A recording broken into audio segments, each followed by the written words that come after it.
Vocês baixaram a pasta da aula 2, especialmente a pasta aula dados, lá do Drive? Se não, baixem aí enquanto a gente faz aqui uma revisão rápida. Deixa eu abrir aqui o nosso RStudio.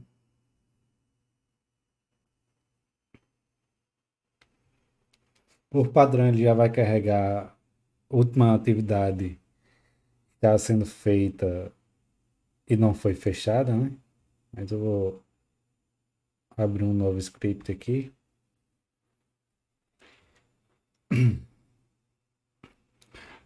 Uma primeira dica, para limpar toda essa área do environment, tem como selecionar o que vai ser mantido ou o que vai ser apagado, mas se eu quiser apagar tudo de uma vez, eu posso usar a função rm com o argumento list e a função ls. A função ls ela lista tudo que tem na área de trabalho, no environment, né?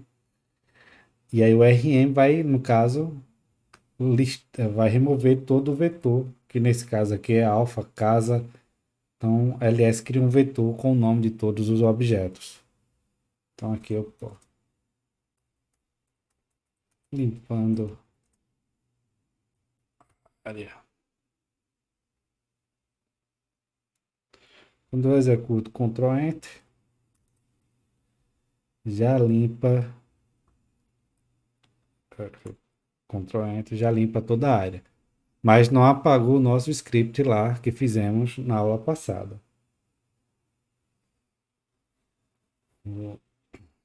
Só o que está no environment. Ontem vimos algumas noções básicas de objeto.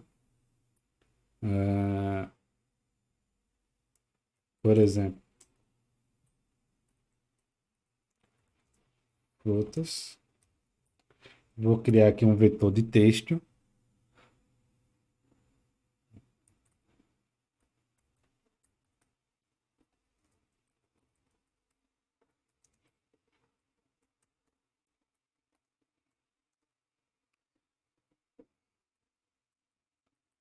Laranja.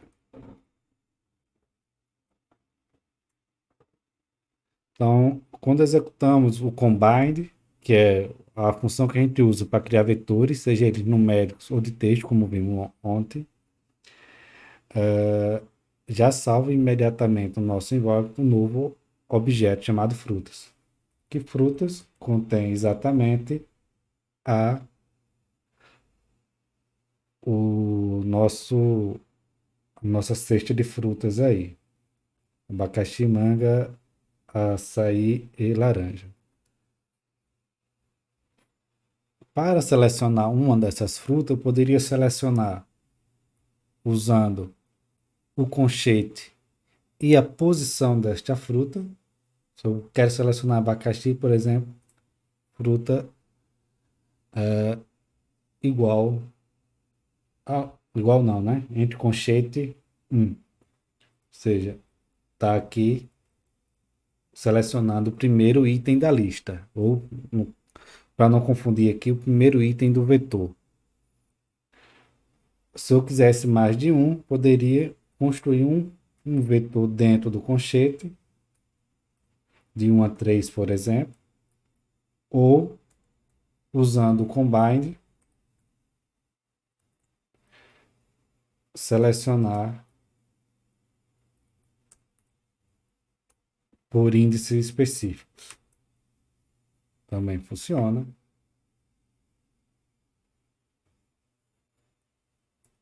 Agora,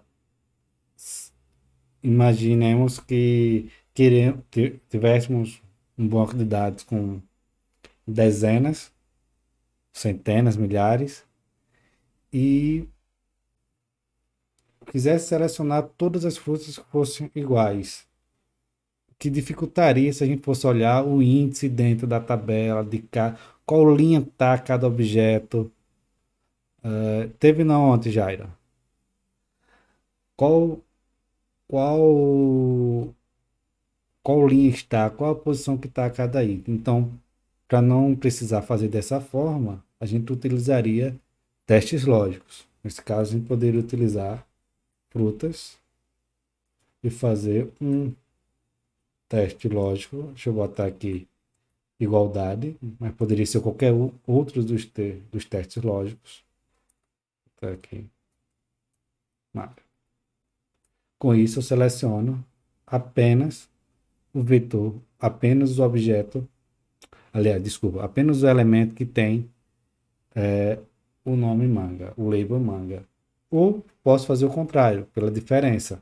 Então, seleciono todo mundo menos manga, ou seja, é o nosso select case aqui funcionando.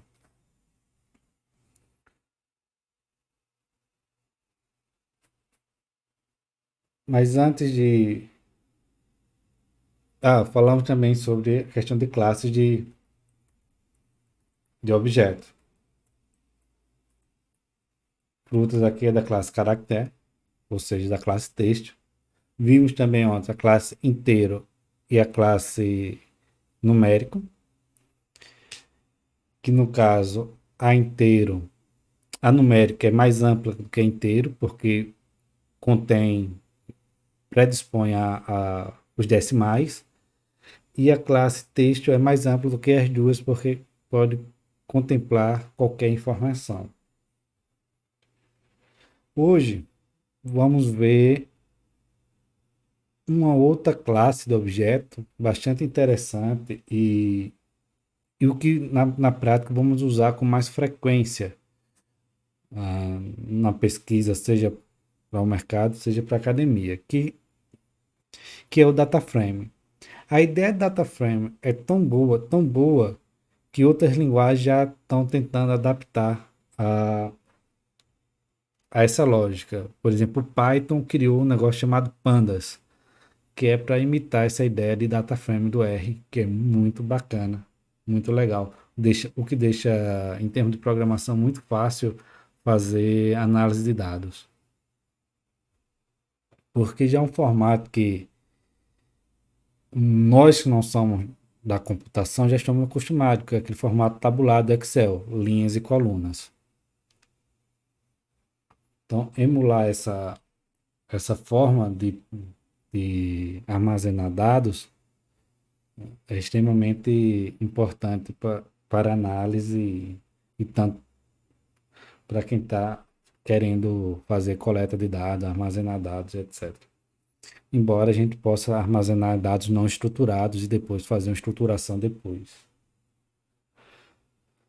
Bem, mas antes de a gente entrar no data frame, após esse review aqui rápido, a gente viu outras coisas, mas eu quero chamar a atenção mais para essa parte de criar o objeto com o vetor, selecionar um fragmento do vetor.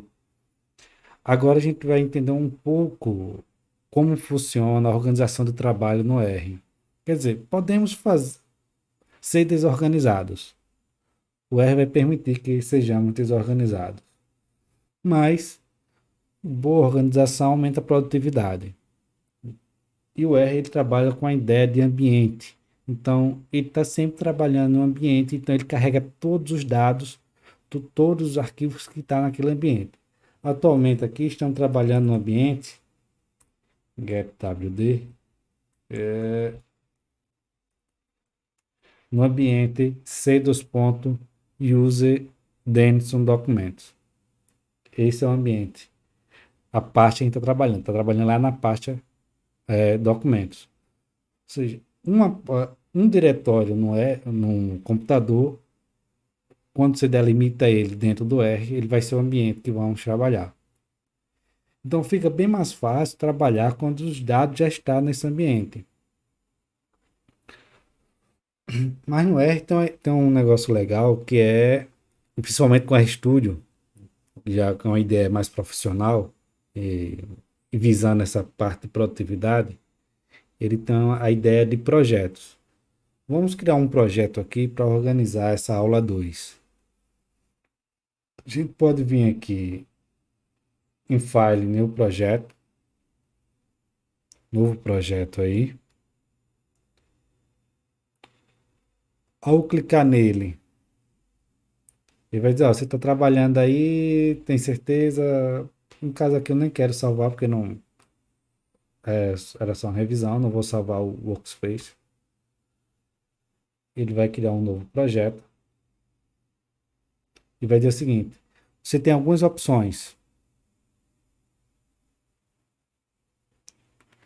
Calma aí um pouco, Jairo, vamos acompanhar aqui a criação da, do projeto. Aí depois a gente coloca dentro do projeto a pasta dados. Então ele tem algumas opções. Controle de versão, um diretório já existente. Ah, eu já estou trabalhando num artigo, numa pesquisa, já tem um diretório, já tem um monte de arquivo, não quero criar outro. Posso fazer isso. Aí seleciono um diretório já existente. Eu quero criar um novo diretório. Eu vou optar pelo novo diretório para essa aula 2. E aqui eu tenho algumas opções. Shine, ou um novo projeto. Hum, quero criar um pacote R, ele já cria a estrutura base do pacote. Quero criar uma aplicação em Shine, que é um modo de visualização de dados dinâmico, interativo, mais interativo do que aquele que mostrei na aula passada, que ele trabalha com a ideia de banco de dados mais estilo PHP, coisa desse tipo. Você tem um banco de dados, está carregando a informação do banco de dados para sua interface. Deixa eu mostrar um exemplo aqui.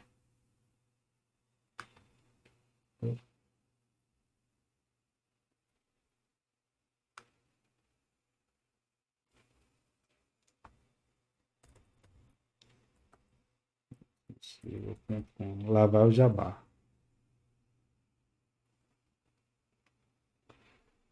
Simulação de Monte Carlo.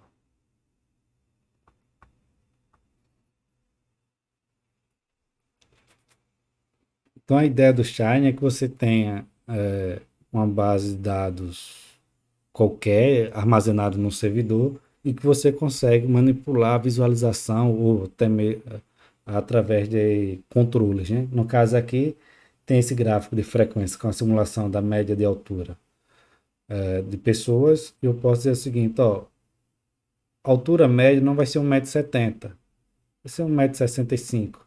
Então ele já reajusta o gráfico a partir do o desvio vai ser 21 centímetros, o desvio padrão.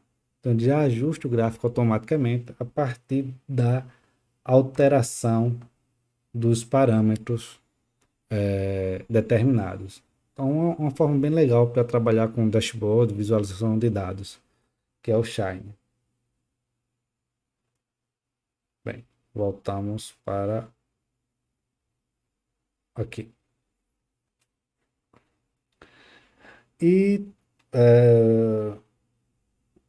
outros projetos usando o RCPP. Eu acho que ontem o Gilean falou sobre o RC mais fácil que eu sei e o C++. De fato, porque o R é baseado em C, por trás dele está o C, mas como foi feito todas as adaptações para deixar mais fácil para o pesquisador, para ele não ter que pensar como um cientista da computação, se torna assim mais fácil trabalhar com R do que com C. Então vamos lá, novo projeto. Vou colocar aqui aula 2, o nome criativo. Deixa eu botar um underline aqui, aula 2.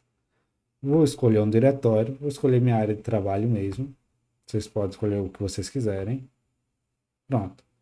E aqui eu já tenho algumas opções que não vamos entrar, que era criar um repositório Git, ou seja, o GitHub, porque aí já se faz. Eita, agora enganchou. Faria a sincronização direta para o GitHub, mas não vamos entrar nesse detalhe aqui.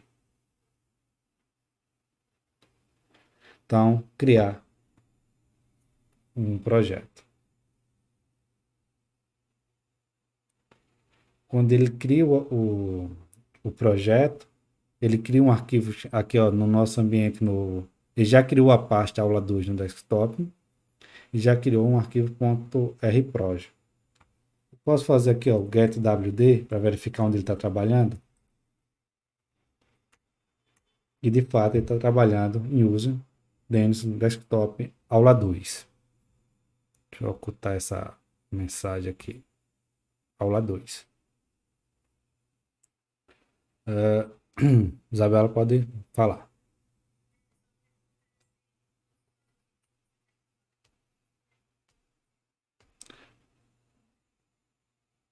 Uh, tá, o ideal é trabalhar. Ele, o R vai abrir, só que você vai ter que determinar todo o caminho. Agora imagine você está fazendo um trabalho que é para ser reprodutível, que você quer ganhar velocidade ou que você quer compartilhar com alguém. Se teu diretório, seus arquivos estão em diretório muito diferente, vai dar trabalho para a pessoa quando for reproduzir o teu código, porque teria que redigitar parte do teu código ou reproduzir a estrutura de parte do teu código, o que fica um pouco mais chato, né? E até mesmo difícil. Então, com isso, quando a gente cria o projeto, eu vou, ó, aula 2 aqui, ó, criou a pasta, eu vou copiar a, a pasta dados para dentro dessa parte da aula 2 do projeto que criamos, já vai estar aqui, ó, no nosso ambiente, também a pasta dados. Então, com isso fica mais fácil, porque eu vou criar uma rota para o arquivo, o endereço do arquivo, de forma mais genérica. Por exemplo, se eu estivesse trabalhando lá, deixa eu abrir aqui o script. Se eu estivesse trabalhando, vamos fazer um primeiro exemplo aqui. Vou criar um objeto chamado dados, que vai carregar deixa eu ver quais são os arquivos que tem aqui. Tá, tem um TXT aqui,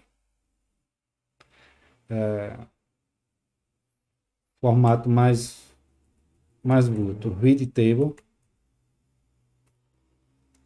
Aí eu tenho que passar para a função que vai ler o TXT o endereço. Se eu não sei, se não está numa estrutura que nem essa, que seria só colocar dados barra nome do arquivo, eu vou botar aqui consulta Candy 2010 mg.txt. Deixa eu diminuir aqui. Flávio?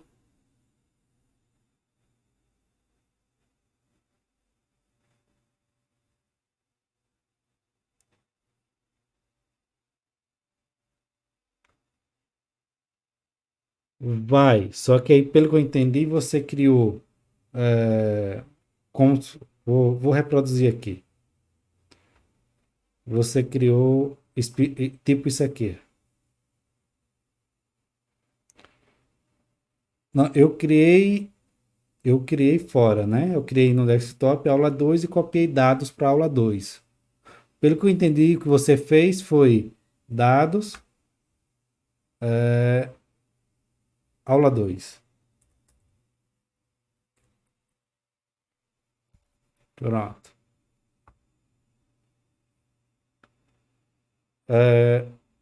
Deixa eu apagar aqui.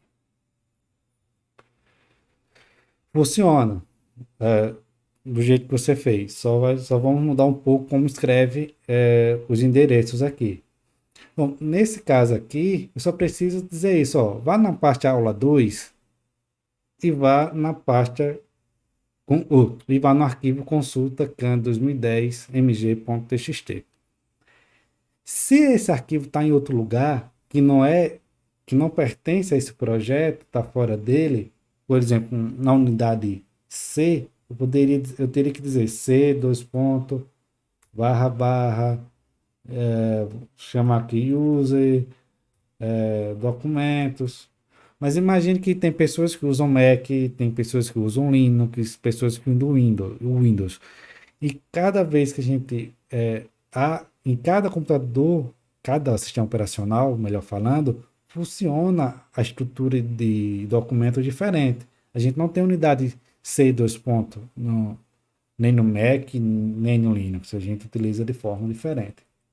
Então, trabalhar de forma onde simplifique é sempre melhor. E tem uma coisa quando a gente, por exemplo, eu vou lá na pasta, na área de trabalho, naquela área de trabalho, eu vou na pasta que eu já tinha aqui do Aprenda R, pegar aqui aula 2, pegar dados. Eu poderia fazer isso aqui, copiar toda a rota. Só que acontece duas coisas quando a gente faz isso aqui com o Windows. De lá,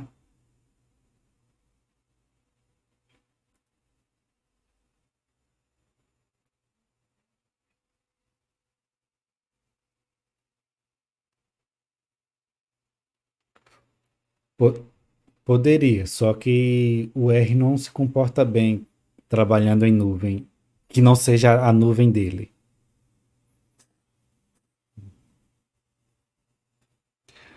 Aqui tem um detalhe, pessoal. Quando a gente copia, faz esse processo que eu fiz no Windows, de copiar a barra, fui lá no, e copiei a barra de endereço, o local onde está o meu arquivo, o Windows usa a barra invertida, contra a barra, né? Aqui, para funcionar, eu teria que duplicar a barra, duplicar todas as barras, ou inverter elas, para a rota funcionar. Porque assim o R funciona no padrão Unix, né? Que é o mesmo padrão que usa o Mac e o Linux. Então essa já seria uma diferença. Inverter as barras ou duplicar, ok? Então veja que fica sempre um pouco mais difícil a reprodutividade, né? Da análise. Então eu posso fazer isso daqui ou posso fazer aquela opção de estar copiando toda a barra de endereço. É mais fácil trabalhar com projetos. Uma dica: quando você cria um arquivo .r, que é o arquivo de script do R, se o R tiver RStudio tiver fechado e o R também tiver fechado, qualquer um dos, quando você abre ele a partir de um arquivo .r, ele reconhece aquela pasta como um ambiente de trabalho, como se fosse o seu projeto. Flávio?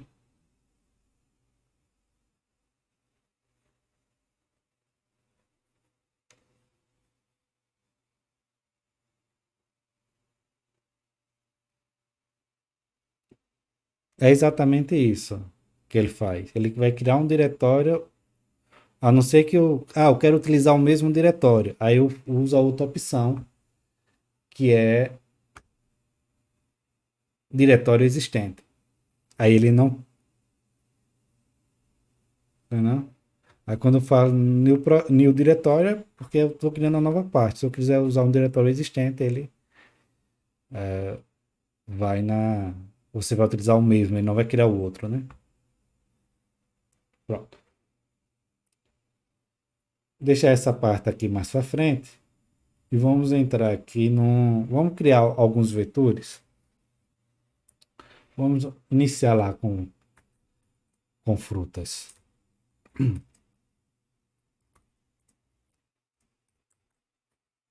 Vou criar um vetor chamado frutas, que tem laranja. Laranja é uma fruta boa, né?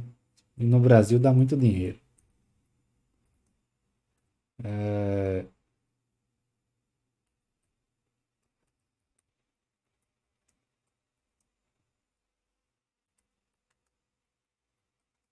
Só fruta, tirando goiaba, só fruta exótica.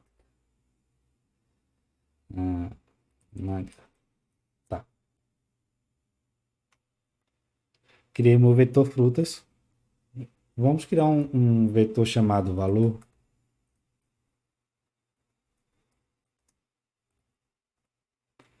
Vou criar aqui. Laranja está valorizada no mercado, né? Vamos botar aqui R$ 6 o quilo, né?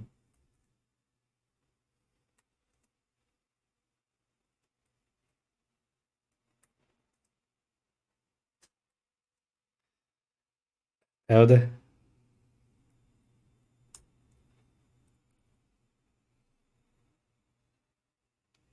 dá. Não, vou deixar para mais para frente. Daqui a pouco a gente chega lá. É, ele vai dar erro mesmo. Mas antes de chegar nele, vamos entrar primeiro na noção de data frame. Só coloquei ele aqui para a gente entender a lógica dos diretórios. Então, eu criei um vetor frutas, um vetor valor. Vou criar aqui um objeto chamado dados. Para criar um data frame do zero, ou seja, eu não tenho uma base de dados já armazenada no computador, eu posso usar a função data.frame. Essa função ela vai receber vetores. Se eu coloco o vetor fruta aqui e o vetor valor, ele vai criar o quê? Como se fosse uma ideia de planilha tabular, né? Linhas e colunas. E aqui ele vai, uma coluna vai se chamar frutas e outra coluna vai se chamar valor. Se eu quisesse um nome diferente desse, eu teria que colocar aqui, por exemplo, preço ser igual a valor. Preço é o nome que vai receber a coluna, valor é o vetor de origem. Ao executar isso aqui, deve dar um erro. Ele está dizendo o seguinte, ó, os argumentos são diferentes. Tem, ó, tem vetores com 3 e 4 linhas. Nesse, podemos dizer que temos vetores com 4 e 3 elementos. Que é o problema da onde? O valor. O valor só tem 3. Como que reproduzimos um não valor no R?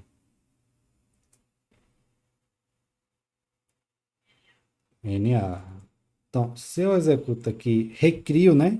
Vou substituir valor e executar novamente. Já temos, já não deu nenhum erro. Já temos aqui um objeto chamado dados do tipo DataFrame. Classe de dados. Data.frame.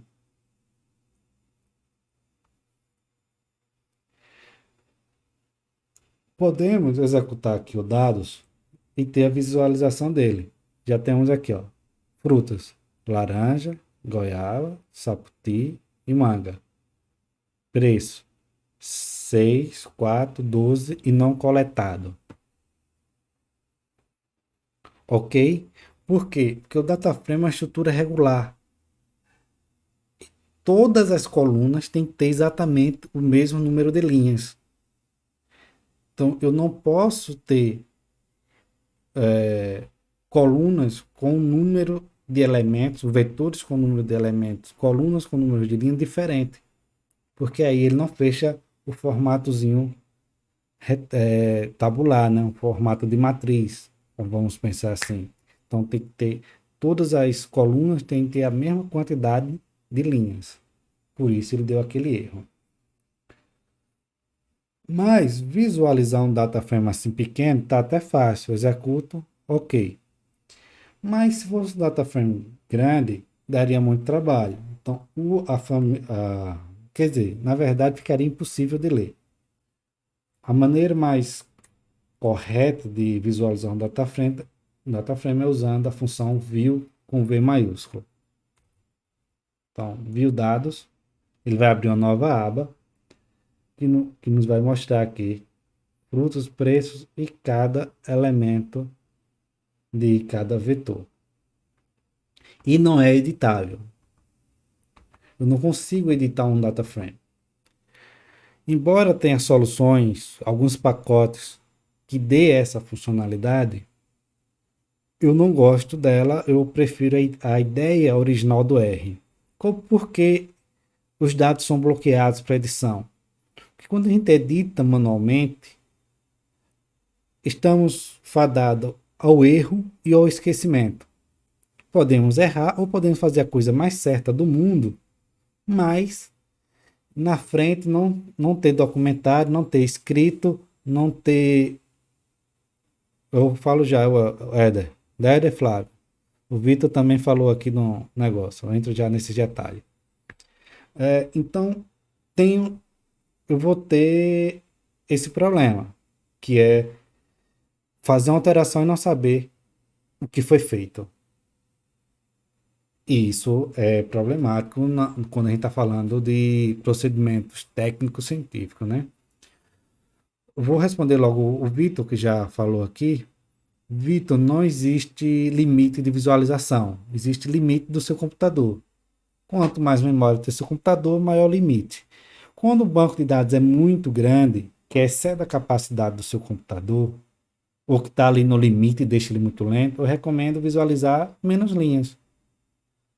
Que se é só para visualizar a estrutura, ver, porque às vezes a gente tem esse desejo de ver a estrutura. Se é só para ver a estrutura, exibe menos linhas. Faz um subset, a gente vai já aprender a fazer isso. Faz um subset e visualiza menos linhas. Mas não existe limite. Flávio,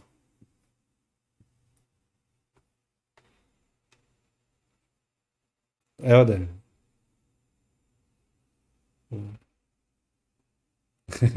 Helder, manda ver.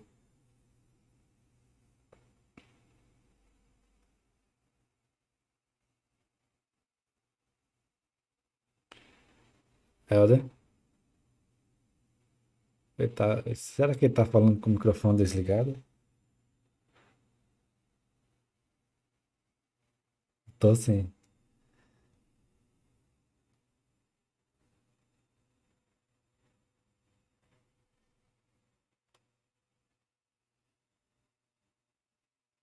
Ok. Você, para visualizar no console, é só na. Ou você pode selecionar ele assim, ó, e executar Ctrl Enter.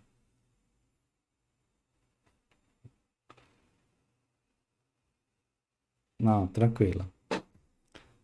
Então, essa é a lógica do data frame, né? Então, deixa eu usar aqui a minha discricionalidade para baixar a mão do Elder.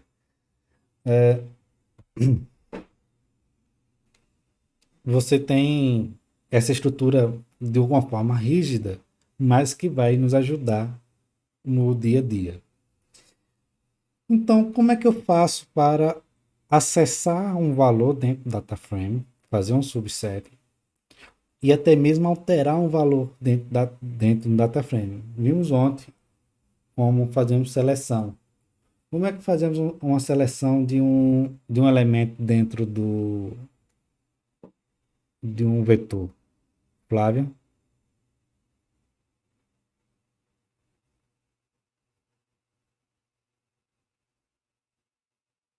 V maiúsculo.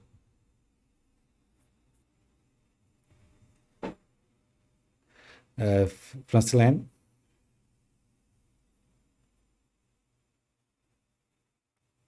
Escutei não, Francilene. O microfone deve estar desligado.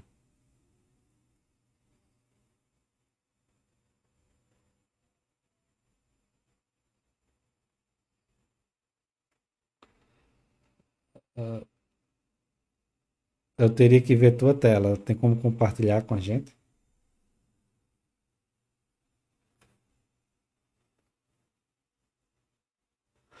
Dados. Ah, tá. É porque. Tá.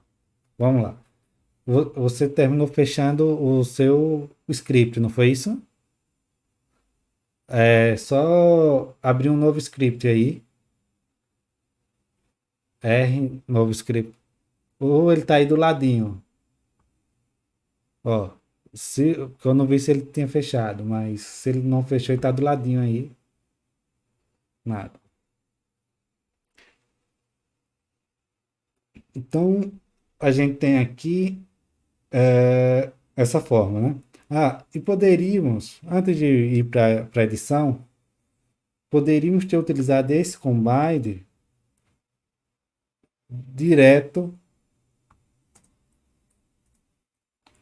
aqui dentro. Deixa eu dar um enter para a gente visualizar. Poderia ser assim. Não precisaria criar o vetor com antecedência. Criei só o vetor para a gente treinar. Não, Gilean. Se a sua resposta for a questão da edição, não. A gente vai fazer a edição. Calma, não vou salvar nada agora. Para fazer o subset, a gente usa o concheite, não é isso? Do vetor. No dado vai ser a mesma coisa. No data frame. Só que tem um detalhe. A gente tem estrutura tabular, linhas e colunas. Então a gente tem duas dimensões que são separadas por vírgulas. Na primeira dimensão são as linhas. Na segunda dimensão, as colunas. Deixa eu deixar isso aqui comentado. Então, dados. Vamos supor que eu quero a primeira linha da segunda coluna. Quando eu executo, eu tenho agora o 6. Vamos fazer aqui, fazer o subset da segunda linha, primeira coluna. Eu tenho goiaba. Vamos lá no data frame. Goiaba está na segunda e 6 está na primeira da segunda coluna.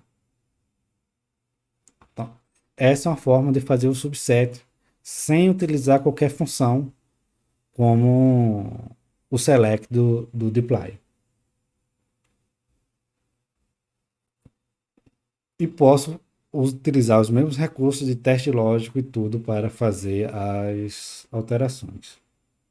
Vamos substituir aquele valor NA.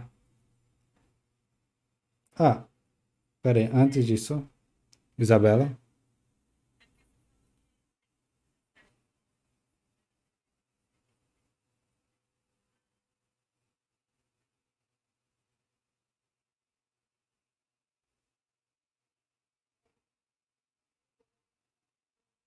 Sim.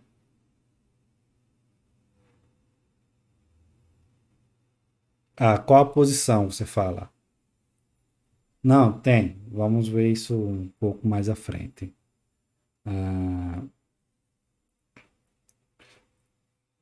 Ah, mas antes de a gente de fazer qualquer alteração, vamos ver outra forma de fazer subset. Eu posso usar o dados e usar o cifrão para indexar a variável que eu quero fazer alguma observação, análise, enfim. Inclusive para análise de dados é sempre mais fácil fazer isso aqui. Uso o cifrão e faço a indexação da variável que está dentro de dados. Então, dados é o meu banco de dados, cifrão é o indexador e fruta é o nome da minha coluna. Antes eu quero o primeiro elemento de frutas, vai ser laranja. O segundo elemento de frutas será goiaba. Então, essa é uma outra forma também de fazer o nosso select case, o nosso subsetting. Utilizo o conchete, vírgula, e determino linhas ou colunas, ou uso o cifrão indexador. E claro, aqui acontece o seguinte: se eu não colocar nada, ele está dizendo o seguinte: me traga todos os elementos da segunda linha. Então, na segunda linha, eu tenho goiaba e preço, que é 4, goiaba e 4. Se eu fizer o contrário, deixar a primeira, eu botei espaço só para ficar melhor de visualizar. a primeira dimensão vazia, ele diz, ó, aqui vai dar um erro, porque vai dizer o seguinte, ó, dimensão não definida, indefinida. Por quê? Porque não temos três colunas.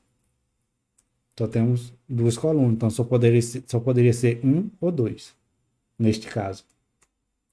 Então ele me traz todos os valores da segunda coluna. Veja que seria a mesma coisa que eu fazer isso aqui, ó, dados, preço. Como eu não coloquei nenhum conceito indexando e dizendo qual o valor que é para ser indexado, ele me retorna o todo o vetor. A gente consegue fazer uma média com esse vetor? Dados, preço, sim ou não?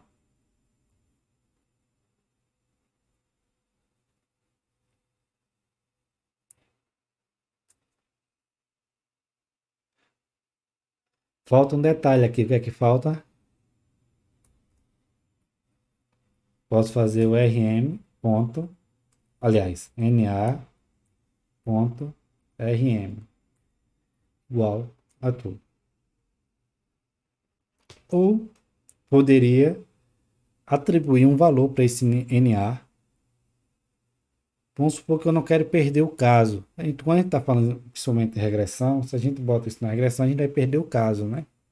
Mas vamos supor que nesta análise aqui específica, esse NA seria um zero, suponhamos, né? Que a não coleta do dado, na verdade, é no zero. Então, eu posso substituir esse NA por um zero.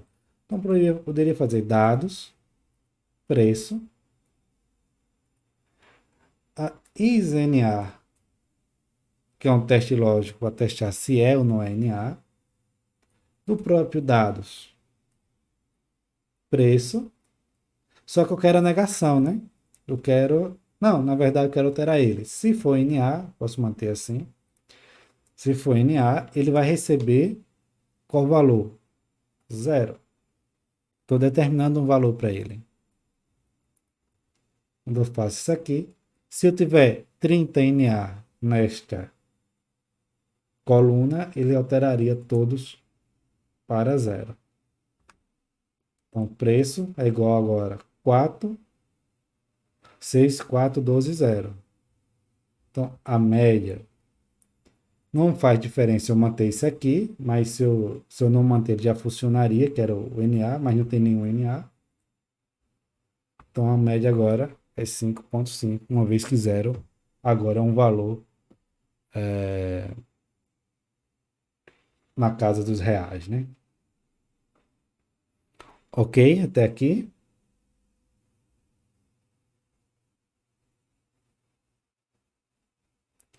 Jair, se perdeu aonde, Jair? Diz aí, mais ou menos onde. A gente tentar se achar. Ah, no começo da média. Opa, aqui eu tô. No começo da média eu tenho média, dados, preço. Coloquei o NA.RM para remover o NA que existia. Fiz a média, que deu 7,3. Depois dados, preço, o conceito para fazer o subsetting e dizer onde for NA, eu quero que troque por preço. Mas NA de quem? NA do próprio preço, já que é a própria variável que eu quero fazer alteração. Poderia fazer alteração em outra variável a partir desta, mas não é o caso aqui. E depois eu repeti a média de preço.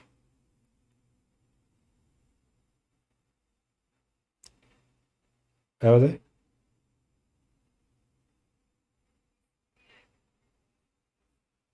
É, que o NA não vai ser utilizado.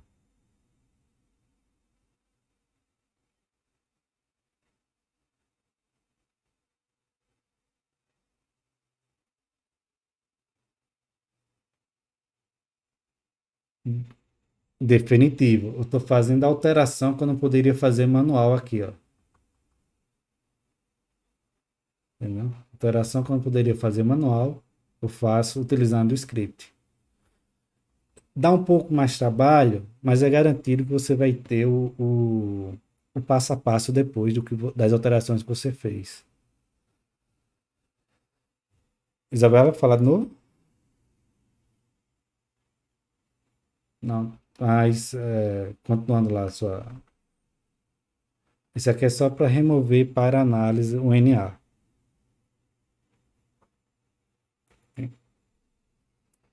Podemos continuar?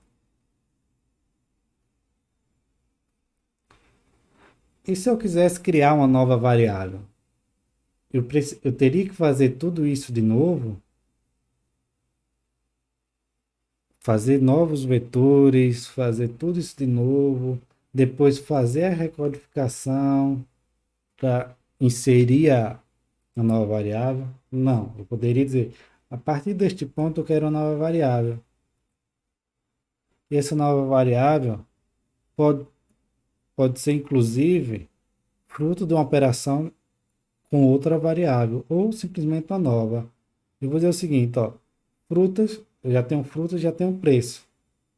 Vou colocar aqui frete. E eu poderia determinar o frete. Eu tenho 4 observações. Vou botar 2, 4. Ao executar, isso aqui está dizendo, salve esse vetor neste objeto dados, neste subvetor frete, que no caso é a nossa variável frete. Está indexada aqui. Como ela não existe, ela vai passar a existir. Se ela existisse, seria substituída. Sim, Jordana, a resposta é de uma fórmula. Aí, por exemplo, aqui, ó, executo. Então, se eu fizer um view aqui de dados, eu já tenho agora fruta, preço e frete. Ok? Ah, mas eu quero criar agora uma coluna valor, que é a soma de preço e frete. Então, eu poderia fazer dados, valor, vai ser igual dados, preço, mais dados, frete. Vou executar o view aqui novamente. E agora eu tenho 1 mais 6, 7. 3, 4 mais 3, 7. 14 mais 2, 12 mais 2, 14. 0 mais 4, 4. Então, essa seria uma forma de utilizar uma operação. Assim como poderia fazer, deixa eu ver se é nessa aula ou é na outra, para não misturar os conteúdos. É na outra. Criar novas variáveis a partir de condicionais. Se alguma variável for tal valor, vai receber outro valor. Se não, recebe outra coisa diferente. Então, podemos criar condicionais. Mas vamos aos passos. E tem um detalhe aqui. A gente viu a ideia de classe. Então, a classe de dados é um data frame. Mas qual é a classe? A classe de frutas. Caractere. Então, o data frame, ele tem uma classe e recebe qualquer outra classe dentro, por exemplo, dados, preço, numérico. Compreenderam? Então, dentro do data frame é possível colocar inúmeras classes. Então, diferente de uma matriz que eu ia trabalhar só com valores numéricos. Então, eu posso lá, coloquei valores de texto como valores numéricos, ou fator, como no caso. Exatamente. Exatamente.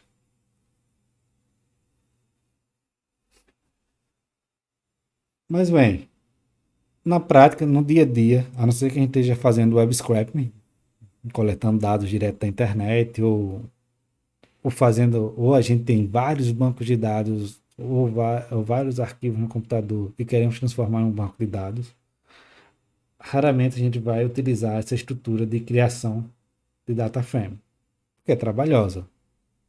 A gente não vai pegar um survey e começar a tabular desta forma.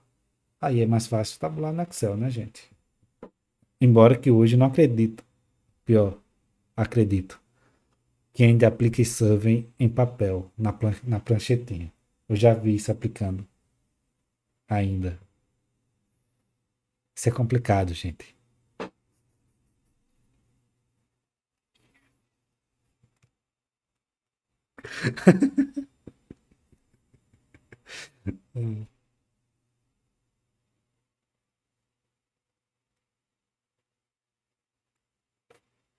Sim.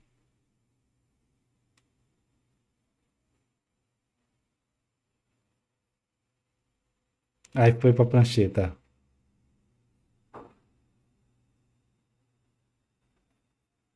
Deixa disso, gente. Isso tem muito erro. É, essa lógica do R aqui de não permitir tabulação manual é justamente porque tem muito erro. Mas, no modo geral, a gente não vai fazer tabulação no R manual. A gente vai importar essa tabulação. O que a gente faz mais com R é o tratamento dos dados e análise. Por isso que esse foco meu tão grande em subset, alterar o vetor, como selecionar o vetor, porque é o que a gente faz mais no dia a dia. E no dia a dia a gente vai estar carregando essa base de dados que a gente espera que tenha sido, se for um survey, digitado por alguma ferramenta mais tecnológica, e o que vai dar velocidade. Por exemplo, eu fiz. Porque depois a gente está trabalhando com a rotina. Eleição passada, eu estava em Belo Horizonte trabalhando lá com uma empresa de análise eleitoral. Então a gente aplicou uns 40 pesquisas survey de intenção de voto. E nossos relatórios saíam após o tratamento, 3 minutos, 5 minutos estava o relatório pronto. Tratou os dados, o custo de gerar o relatório era 3, 4 minutos, porque já estava implementado todos os scripts, né? Então, só era mudar o nome da base de dados, mudar o nome de uma variável ou outra, e depois de tratar dos dados, né? Por conta que já tem o script já no ponto de bala. Então, a gente conseguia entregar o resultado de uma pesquisa em menos de 24 horas. Chegou os dados, que a gente fazia por meio eletrônico. Chegou os dados, tratava, validava, relatório era executado criado em poucos minutos. Acho que hoje é terça, quarta, quinta. Na sexta-feira a gente vai tratar um pouco disso, como criar relatórios nesse nível de replicabilidade. Bem, mas vamos trabalhar no dia a dia com dados prontos, né? Dados que vêm de algum canto. Digo pronto quando a gente não está fazendo web scrap ou coisa parecida. A gente tem a base de dados pronta, precisamos carregar. No R já carrega por padrão base de dados em TXT e CSV, que são formatos tabulares de dados. O TXT é um pouco mais antigo, está inclusive deixando de ser utilizado. O TSE usava muito, já está convertendo tudo para CSV, mas, enfim, são os formatos mais comuns. O que é, na verdade, um TXT? É nada mais que um bloco de notas, onde cada linha do bloco de notas existe uma série de informações separadas por ponto e vírgula ou por qualquer outra coisa,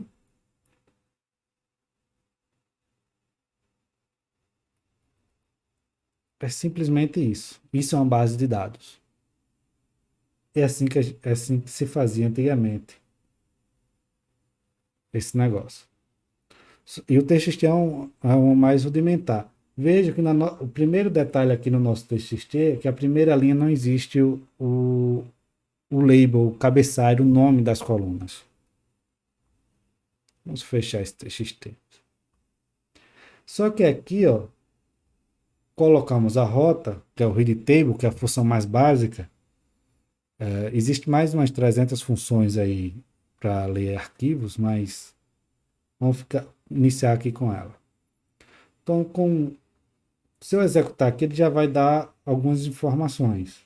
Mas, ó, tem um erro na hora de escanear o arquivo. Separador, cotas, decimais. Primeira linha tem uma coisa que não parece ser três elementos. Enfim, uma confusão. Precisamos aqui determinar algumas coisas. O primeiro argumento dessa função é a rota. Depois dela poderemos colocar, por exemplo, vimos lá que o cabeçalho não existe, então é falso. Flávio,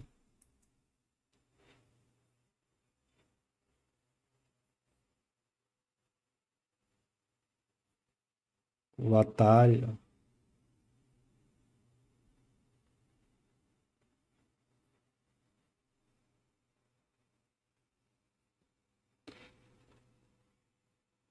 tem, tem, mas agora eu não lembro não. Digitei agora na mão.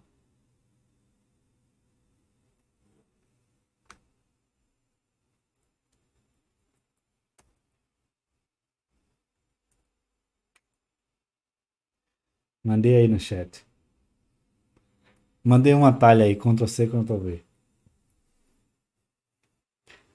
Então, não existe o título de cada coluna. Primeira coisa. A segunda coisa que eu sei que quando abri lá vi que ele estava separado por ponto e vírgula. Aqui eu já posso tentar executar, já tenho duas informações importantes. Quando executa, ele já não dá nenhum erro. E veja que ele substituiu aquele objeto dados inicial, que era frutas. Agora o nosso objeto dados tem 1.700 casos.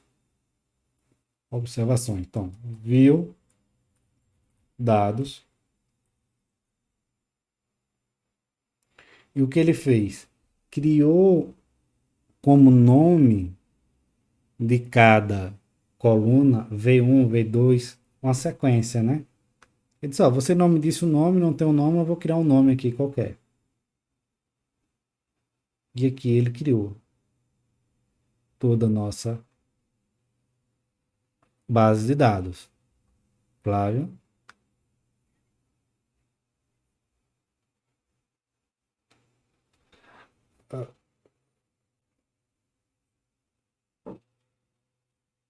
Dados é a nossa pasta. Hein?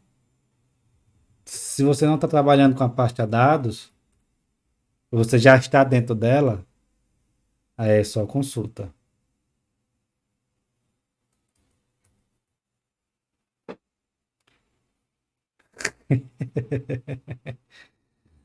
Então vamos lá.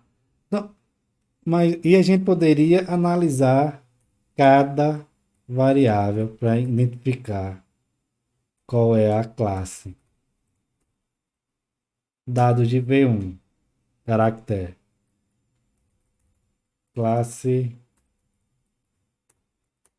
de dados V2. Mas isso ia ser um pouco ou bastante enfadonho, né? Então, tem uma funçãozinha chamada aqui, ó, str. Eu coloco assim, ó, dados, e ela vai me trazer. Eu vou deixar aqui para vocês visualizar. Para cada variável, o nome, quer dizer, ó, esse dados é o que? É um data frame com 1.789 observações, linhas, né? 43 variáveis. Quais são as variáveis? V1, V2 e assim consecutivamente. A V1 é caractere. Aqui são os primeiros valores dela. V2 também, a V3 é inteiro, os primeiros valores.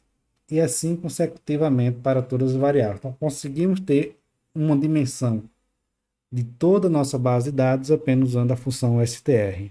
Alguém queria falar alguma coisa?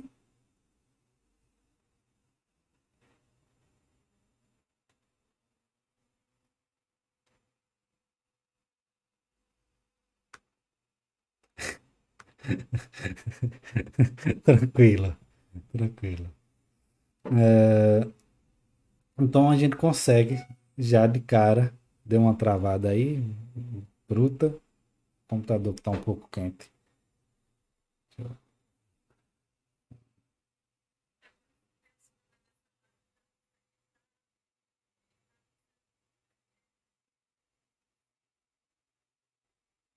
Isso, consegue, porque a gente pode transformar em fator, ou se for numa regressão e a gente quisesse utilizar esses labels, o R, quando joga na regressão o caractere, ele transforma já dentro da regressão para fator, que é essa ideia de variável categórica, com 1, 0, 0, 1, coisa do tipo, e ele já roda a regressão e já faz, já computa. Ele vai ignorar que é um texto. Ele vai dizer que você está tentando criar categorias dentro da sua regressão.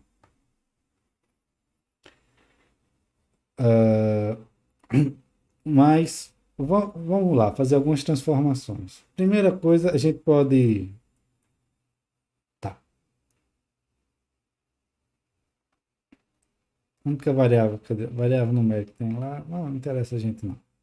Vamos pegar essa variável. Aliás, antes de fazer qualquer coisa, vamos mudar o nome dessas variáveis que não estão inteligíveis. Então, eu posso fazer o seguinte, ó.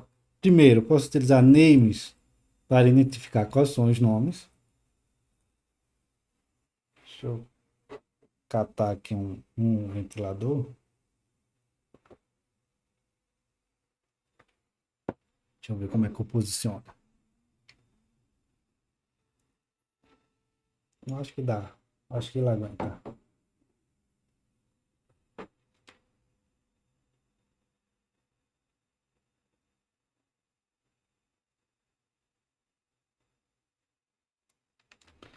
Ah, então, eu já vi ali que tem vários. Tem até 43, né? Deixa eu ver aqui alguns que eu quero mudar. 10 V10. Poderia mudar tudo, mas não vou mudar tudo. V10, que é o cargo, né? Ah, tá, e V31, sexo. E mais o que? V43, situação. Licença aqui, gente.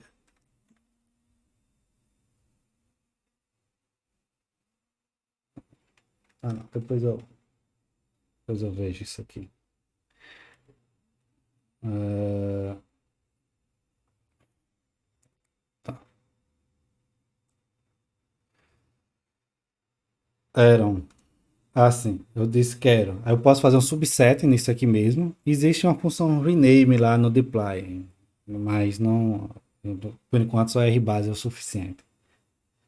Eu vou criar um combine e dizer quais colunas eu quero alterar.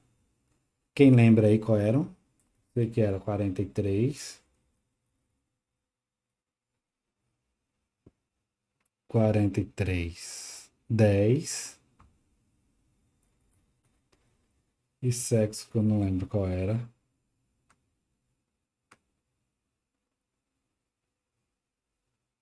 31. Então, eu tenho. Essas colunas vão passar a receber qual nome? Combine, cargo, sexo, situação. botar tudo minúsculo para padronizar. Executo. Se eu executo namings agora, eu tenho cargo, sexo, na 31, olha lá, e na 43, situação. Essa é uma forma de renomear as variáveis numa base de dados, num data frame.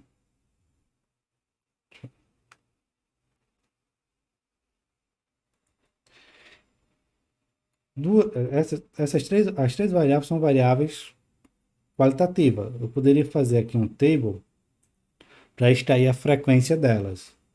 Dados, cargo.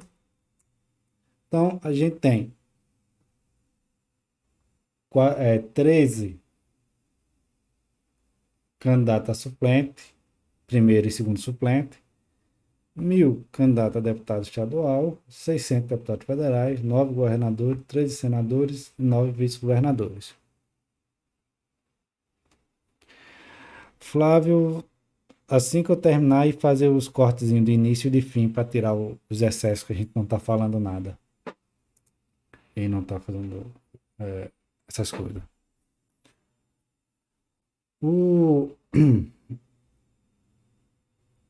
Pronto, a gente poderia fazer também tirar o próprio table, né? O próprio table, aí eu tenho que utilizar o próprio table, a própria table, também dentro dele, dados, vou botar aqui situação. Então, eu tenho aqui, ó, eleito pela média, média, não eleito, registro negado, substituído, suplente. Se eu multiplico isso por 100, eu já tenho a porcentagem disso daqui, né? Dessa variável. Claro que existem maneiras muito mais fáceis, mais elegantes de fazer uma tabela de frequência. Eu só estou aqui ilustrando a forma mais básica.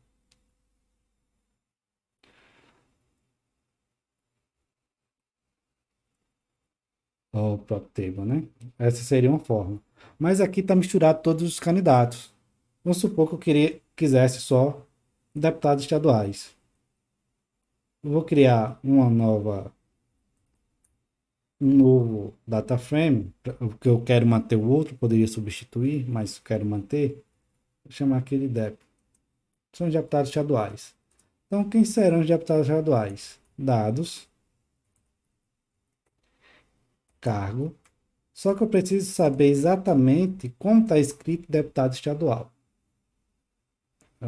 Aqui em cima eu já tinha feito isso. Mas se eu não tivesse feito, eu poderia fazer a seguinte operação. Unique, quer dizer, me traga valores únicos de dados, cargo. Ele vai dizer, ó, nesta variável existem essas categorias: governador, senador, deputado estadual, suplente, vice-governador, federal, primeiro suplente, né? Primeiro e segundo suplente. Essa é uma forma da gente inspecionar a base de dados, inspecionar o nosso vetor, a nossa variável. Quando eu faço isso aqui, ó, dados, cargo igual a deputado estadual, eu estou dizendo, me traga todos deputados estaduais. Se eu não coloco nada aqui, eu estou dizendo, me traga todas as colunas. Mas se eu não quiser todas, eu posso fazer também um subset nela, dizer exatamente quais colunas eu quero. Mas vamos manter todas. Dados. Então, deputado estadual, veja que resgatou 1.103, que era exatamente o valor de deputados estaduais aqui na base completa. Ou seja, a gente agora tem uma base menor, tem um segundo objeto só com os deputados estaduais. Essa é uma forma de importar, de fazer o subset, fazer o select case para uma base de dados, uma subbase de dados, né? Da nossa base de dados original. Aqui se eu utilizo, por exemplo, desculpa, table dados, dep, situação. Eu vou ter um missing aqui, que eles não informaram o que era, eleito, média, que é eleito também, não eleito, registro negado, renúncia, etc, suplente. Suponho que eu queira criar uma nova variável que seja eleito ou não eleito. A partir dessa, eu poderia dizer o seguinte, vou fazer aqui na bruta, mas depois a gente faz de uma maneira mais inteligente. Dados dep, vou criar uma nova variável, vai ser resultado. Dizer o seguinte, resultado, na verdade isso aqui fica um pouco mais, isso aqui seria melhor para maneira mais inteligente mais na frente. Vamos usar aqui o próprio situação. Vou dizer, situação, dados, dep, fazer o select case, só que no lugar de eu botar média e todos os outros valores, igual, igual, porque igual, igual só funciona para um elemento. Para eu fazer isso para o conjunto, eu preciso utilizar este argumento aqui, o in. Eu digo, ó, no conjunto que tem eleito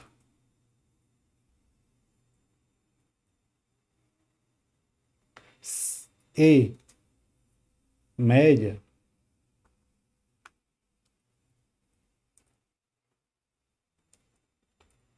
entre aspas, será igual ao quê? A só eleito. Embora que eleito não vai mudar,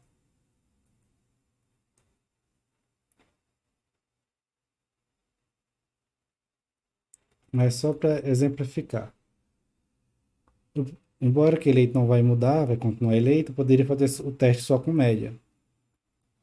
Mas só para mostrar como faria com o conjunto. Eleito e média será eleito. Então, se eu executo o table novamente, agora eu tenho eleito igual a 77. Porque eu tenho 7 eleitos e 7 eleitos e os outros 7 pela média. Mas continua esses outros montes. Agora eu poderia fazer a mesma alteração, sendo utilizando agora diferente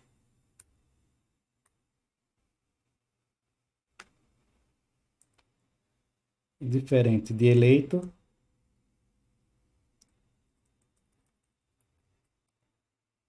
será não eleito. Então, tudo que for diferente de eleito será não eleito. Então, se eu executo o table agora, a gente só deve ter duas categorias, eleito e não eleito. Então, essa é uma forma de estar recategorizando a variável. Existem formas mais elegantes, né? Mas essa aqui é uma forma básica e não nos deixa na mão. Se for necessário utilizar. Dúvidas, conseguiram acompanhar até aqui? Sim, Jairo. O in, Jairo, é a ideia de conjunto. Estou dizendo o seguinte, ó. Estou criando um conjunto, que é esse vetor eleito e não eleito.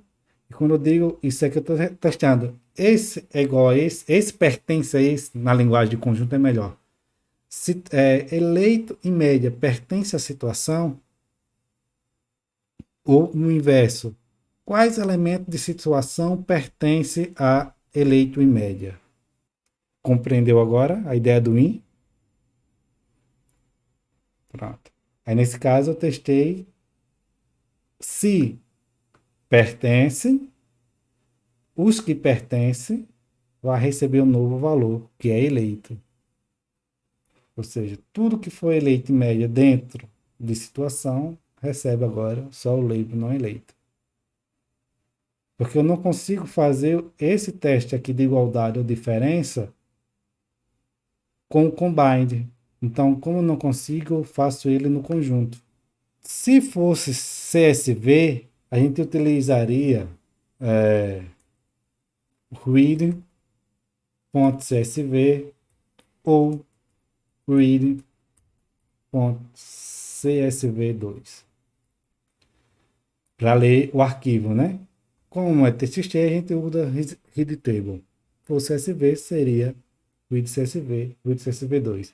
A única diferença é que o read CSV2 já identifica que o arquivo está possivelmente com algumas coisas como padrão, como cabeçalho, como ponto e vírgula, etc. Para ler arquivos que estão informados que não são esses tabulares de texto, ou que não é nativo, como RDA ou RDS, que são os arquivos do RDA e RDS, são os nativos, que usa outras funções, daqui a pouco a gente vê isso.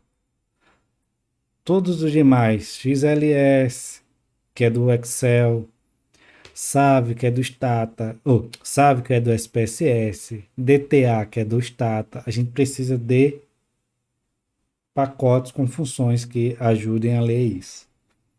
Mas antes de carregar ele, vamos instalar um outro pacote que eu fiquei prometendo ontem e não, que é o Psycho, né? Então a gente vai fazer install.package. Deixa eu ver aqui. É assim, exato, é assim. Entre aspas, todos os pacotes que estão lá no CRAN, ou seja, todo pacote de ação oficial do R, a gente só precisa dessa função, install.package, o nome do pacote e executar Ctrl Enter. Com isso, deixa eu ocultar aqui, ele já vai instalar todas as dependências, ou seja, outros pacotes que ele precise, ou ele está me dando aqui, eu quero permita esse negócio, rapaz, deixa antivírus, deixa de cabular aqui. Deixa eu ver, ele deu um erro por conta desse negócio aí, eu vou executar novamente. Pronto, agora não é uma mensagem de erro. Ele tinha dado aqui, ó, erro install por conta que o antivírus tinha bloqueado. Executei de novo, não deu nenhum erro, instalado. Aqui eu posso deixar comentado, porque a instalação a gente só faz uma vez. A instalação só faz uma vez. E veja que a letra vermelha não necessariamente significa erro. É normal. Pronto. Ele instalou, já foi na internet. O que é esse procedimento de instalar? Ele vai lá no repositório da internet, faz um download e faz a instalação na sua máquina. Esse é o processo de instalação. Só que o R, para economizar memória, ele não carrega tudo de uma vez só. Ou seja, eu posso instalar 10 mil pacotes, ele não vai carregar 10 mil pacotes, ele só vai carregar aquilo que é base para ele. Os demais eu tenho que fazer isso aqui, ó, library e o nome do pacote.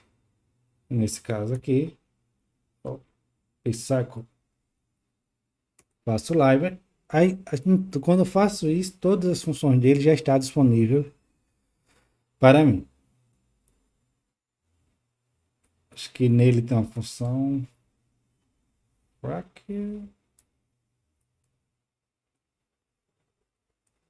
deixa eu ver se, na verdade, nem sei se era ele que eu queria instalar. Tá, não era bem ele que eu queria, não. Na verdade, o pacote que eu queria era um pacote de um brasileiro, colega de muitos de nós aqui, Jacques Aquino.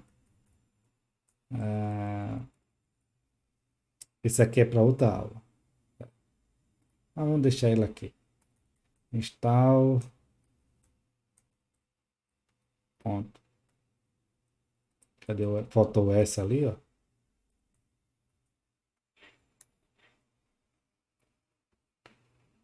Ah, é para abrir ele. Carregar. Ele é como se você deposita lá na máquina e depois vai abrir ele em algum momento. Você guarda numa gaveta e diz, vá nessa gaveta aí e abra as funções. É o desk. É assim que se escreve? Se não for, dá erro. É assim mesmo, que é do nosso amigo Jacos Aquino lá da UFC, né? Que não é luta na universidade.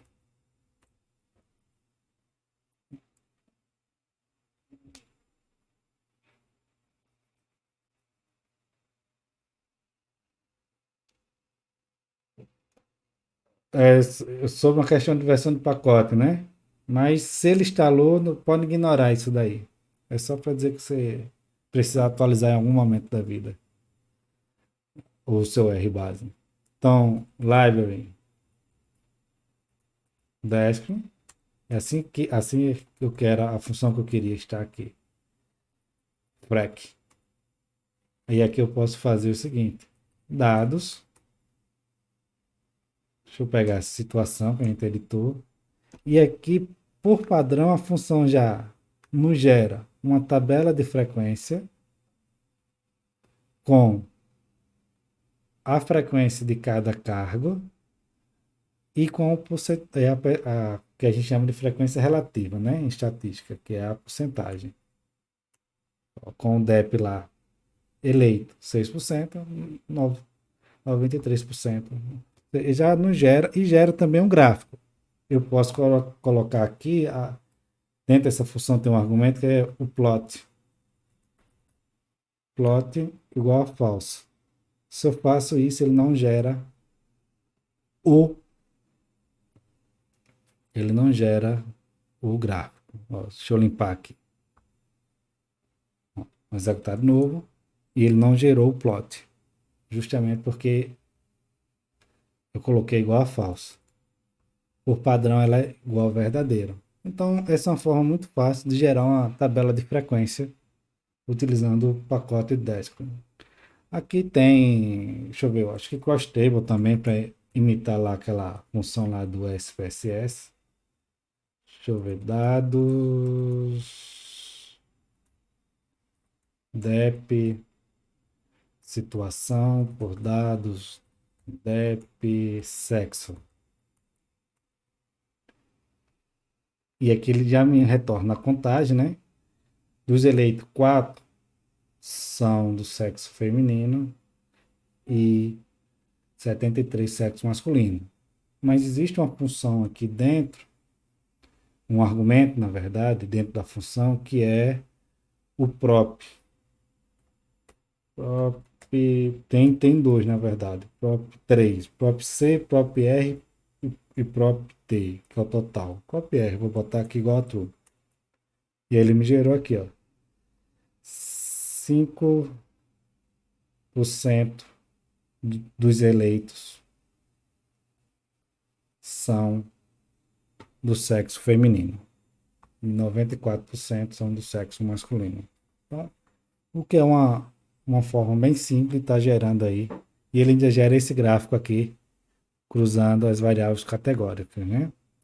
Esse map. Também a gente poderia colocar o plot igual a falso. Porque na prática, o que eu vou ensinar vocês em alguma aula aí, acho que é na quinta-feira, a fazer gráficos com o ggplot, que é mais elegante do que com o rbase. Que é esse aqui foi feito com rbase.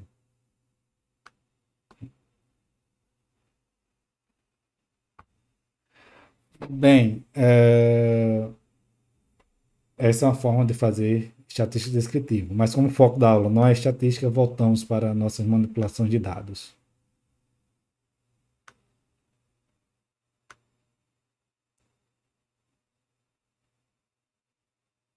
Isso é uma MapTree, Flávio. No Jairo, esse T aqui é do próprio, foi para gerar a porcentagem. Se foi no próprio. Se foi aqui no cross table, né? Deixa eu separar aqui. No cross table, o próprio, que é no caso fazer a porcentagem da linha, né? Voltando aqui à parte de carregar dados. Um dos pacotes para carregar dados do Excel, vou fazer aqui um install, o read xl, vou instalar ele aqui, vou deixar comentado, porque só precisa instalar uma vez, a não ser que faça como eu fiz para gravar aquele outro vídeo, que foi desinstalar tudo e começar do zero.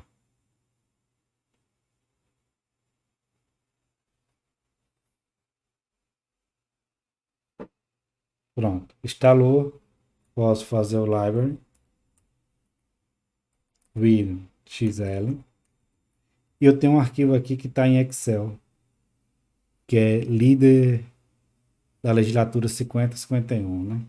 Então eu posso fazer assim, ó, CD, que é a Câmara de Deputados, read xl, S, ou read Excel, ou read CGLS, eu tenho três funções aqui. Vou usar Excel, que é mais genérica. Qual o caminho? No caso da minha pasta, dados, líder, leg, 50, 51.xlsx. Essa é uma forma. Ah, eu tenho uma. Com Excel eu trabalho com várias planilhas, né? Se não for a primeira planilha, eu posso dizer sheet e o número. Por exemplo, planilha 2, planilha 3, planilha 4. Como é a primeira, já não precisa. Executo e já tenho aqui a minha base de dados com todos os parlamentares das 50 e 51. Deu uma travada aqui. Ó, Inocêncio aqui, ó, no PFL. Líder do bloco parlamentar e líder do partido. E assim você. Pronto, todos os dados aí carregados. Essa é uma forma de carregar um dado externo que venha do Excel. Então, read Excel, que é da onde? Da função readxl, do pacote readxl, a função read Excel. Compreenderam aqui?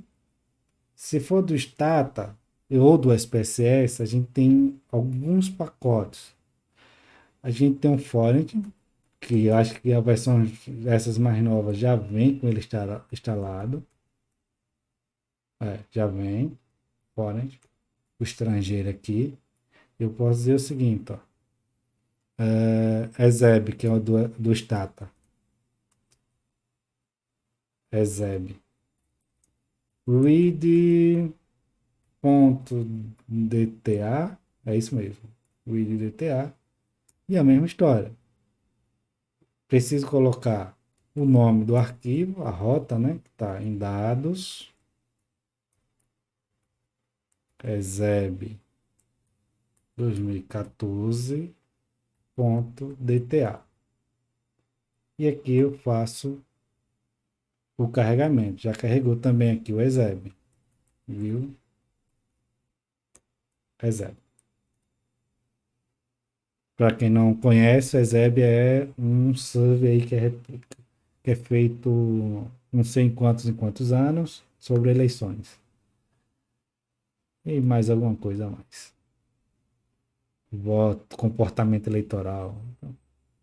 Então toda a base de dados aqui de 2014 Ezeb foi carregada. Por, por Stata, ou esse é o Stata, por SPSS, que é o SAV, também tem uma função lá do Forent, que é o que é que eu tenho do Stata, improbidade. Aqui. Read SPSS. Dados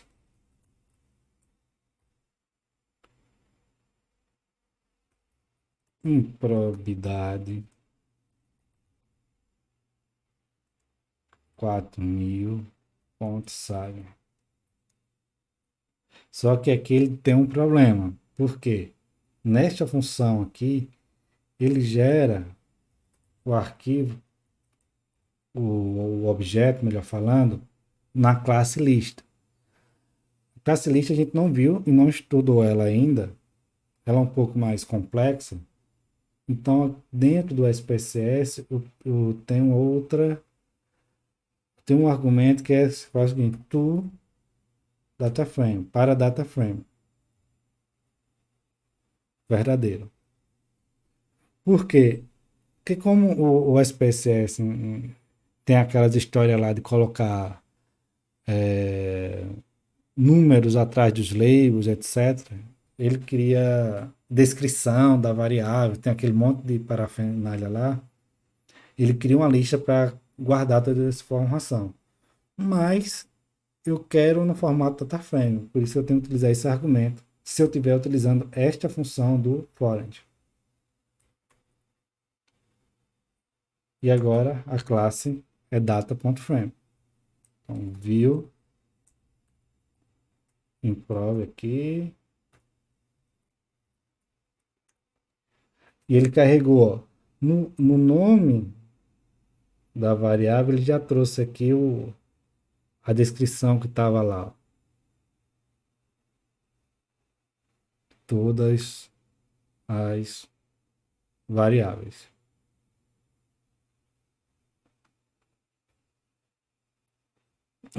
Entenderam? O CD é só um objeto, Douglas. É só o nome do objeto. O que está carregando o objeto, o dado externo, no caso do Excel, é o read Excel, que vem do pacote readxl. E para os outros foi do forend, do Stata e do SPSS. Mas a gente tem, vamos lá voltar para o Jabá. Deixa eu voltar aqui. Tem uma tabelinha legal aqui.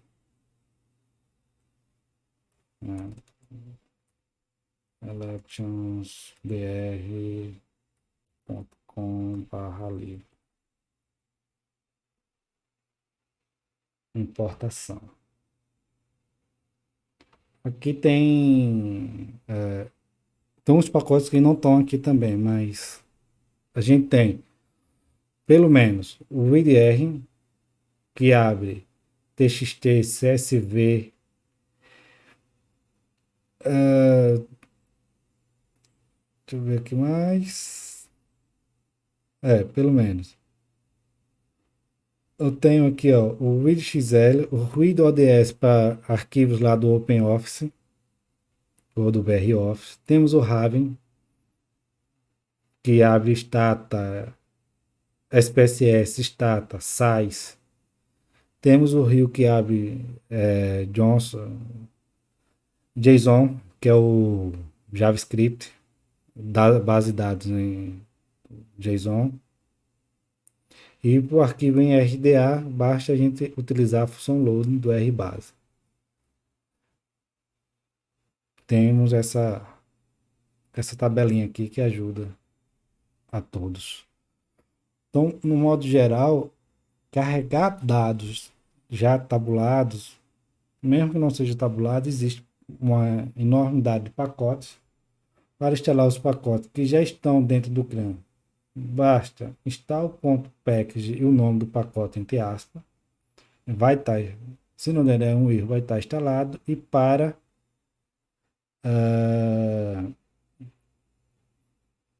carregar o pacote, eu preciso do library, mas vocês podem contar também algum tutorial com require.